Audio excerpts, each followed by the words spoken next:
Everyone knows the fake out intro, right? The film within a film fake out is a nice way to start a series where the audience has preset expectations. But did you know that these two characters originally swapped fates? And that there was a certain Hollywood couple on the outs during production?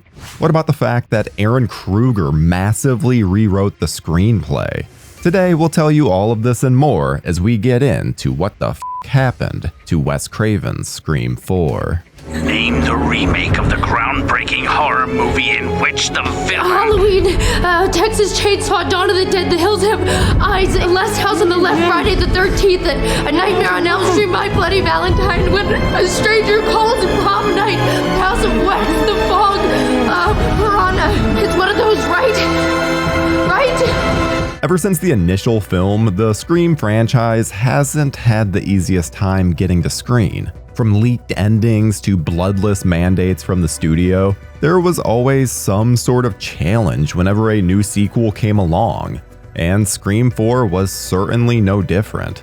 With script rewrites happening constantly, director Wes Craven would often go into the day not even knowing the shots that he needed. This would obviously make for a rather stressful shooting day, but we're getting ahead of ourselves. After Scream 3 released in 2000, most thought that the series had run out of steam. Unlike the Freddys and Michaels and Jasons of the world, Ghostface was a killer that thrived on story, so churning out sequel after sequel wasn't in the plan. They had run out of stereotypes of the genre to comment on, so the series sat dormant for many years. But with the remake boom of the 2000s came another type of film to dissect. The Weinsteins were right in the middle of their Rob Zombie Halloween experiment when they announced Scream 4 in July 2008. Then, in 2010, Kevin Williamson and Wes Craven were both tapped to return. The road to Scream 4 ended up being quite a litigious one, as series producer Kathy Conrad sued the Weinstein Company. She claimed that she had first rights to produce all films in the series and was being cut out. The Weinsteins claimed that since her services weren't solely used on the Scream series, she wasn't entitled to any exclusivity. Yeah, I'm sure you can easily see who's in the wrong here. The gross part about it all is that Conrad was actually replaced on the project with Craven's own wife, Aya Jablonka.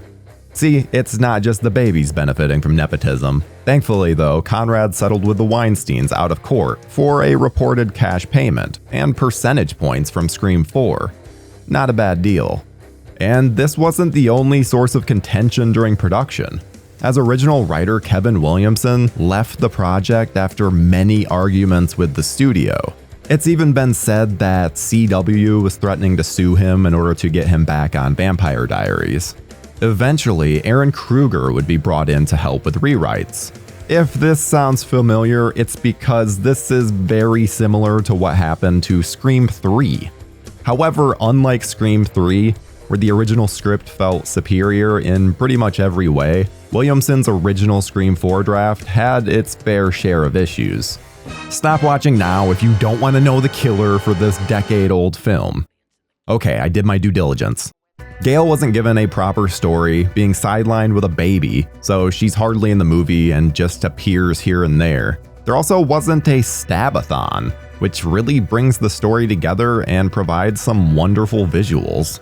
But what's intriguing is the ending, with Williamson having Killer Jill survive, just like we see in the released film, only for her to be told that Sydney survived, and it cuts to credits. We don't get anything at the hospital. This would have been the setup for the fifth film, and I'd be lying if I didn't think this idea was a good one. But hey, then we wouldn't have gotten the awesome Scream 5 that we eventually ended up getting. This is also the sequel where we finally get a bit of diversion amongst the Stab series. Up until this point, each film in the Stab franchise are based on actual events. Well, I mean actual in the world of Scream. Yet we clearly see here that they just started making fictional stories in order to keep the series alive. This gets turned up even further once 5 came out, but again, that's a story for another time. One generation's tragedy is the next one's joke. The original Scream cast, Neve Campbell, Courtney Cox, and David Arquette all returned for this outing. Twilight's Ashley Greene was actually offered the lead role of Jill, but turned it down. Eventually, Emma Roberts took on the part. Lauren Graham was originally cast as Jill's mom, Kate, but was forced to drop out a few days into filming. She was quickly replaced by Battlestar Galactica alum Mary McDonnell. The rest of the cast was rounded out with Hayden Panettiere, Rory Culkin, Eric Knudsen, Marielle Jaffe, and Alison Brie. Then Shanae Grimes, Lucy Hale, Anna Paquin, Kristen Bell, Britt Robertson, and Amy Teagarden all show up in the film's opening kill.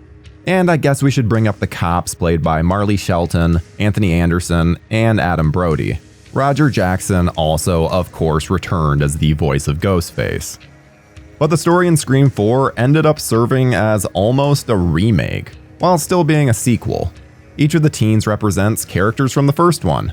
Robbie is Randy, Charlie is Stu, Trevor is Billy, Olivia and Kirby kind of tag team it as Tatum, and then of course, Jill represents Sydney. I mean, you film them all real time, and then before you get caught, you upload them into cyberspace. Making your art as immortal as you. On the 15th anniversary of the original killings, Sydney Prescott returns to Woodsboro to try and sell her book. As expected, Ghostface starts his rampage again, and mirrors some murders from the original.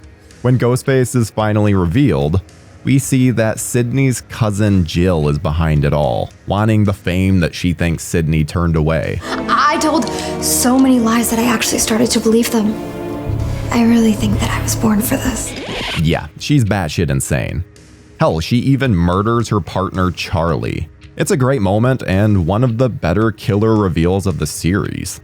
Filming took place in Ann Arbor, Michigan, and was anything but easy, with script pages coming in the night before, and even sometimes the morning of. The actors had to quickly learn their lines, and Craven had to quickly figure out what shots he wanted. This made for a hectic schedule, and that's not even getting into what was going on between Cox and Arquette. See, they met on the original Scream, got engaged during 2, married during 3, then unfortunately were in the midst of a breakup during the filming of 4. While cast and crew said they were nothing but professional on set, Arquette tended to stick around long after he'd wrap, signaling something was off. They would separate and divorce a few years later. When the studio did test screenings for the film in January of 2010, Craven felt that 2 scenes didn't play out quite how he'd like. The opening with the teens, as well as Alison Brie's death in the parking garage. So they reshot the scenes and extended them a bit. They also decided to cut off a little chunk after Sydney's battle with Jill. Pleased with this new cut, the film was finally ready to be unleashed onto the public. You'll die when I want you to, Sydney. Not a moment before. Until then, you're going to suffer. Scream 4 released in the United States on April 15th, 2011, and brought in over $19 million on its opening weekend. The film would end its run at nearly $100 million worldwide, snagging a 60% fresh rating on Rotten Tomatoes. The critical consensus was that the franchise is showing its age, but Scream 4 is undeniably an improvement over its predecessor, with just enough meta humor and clever kills. Originally, if the film did well enough, the plan was to make 2 more sequels that would play off the ending of 4. However, interest waned and the box office wasn't quite impressive enough, so they instead opted to make a TV show.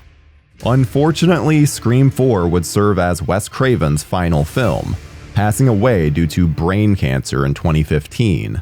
And while at the time it may have felt like the end of the series, we were fortunate enough that Radio Silence took the reins and gave us a Scream 5 and 6 deserving of Wes's legacy. Because if there's one thing we should all know... You forgot the first rule of remakes, Jill. Don't fuck with the original.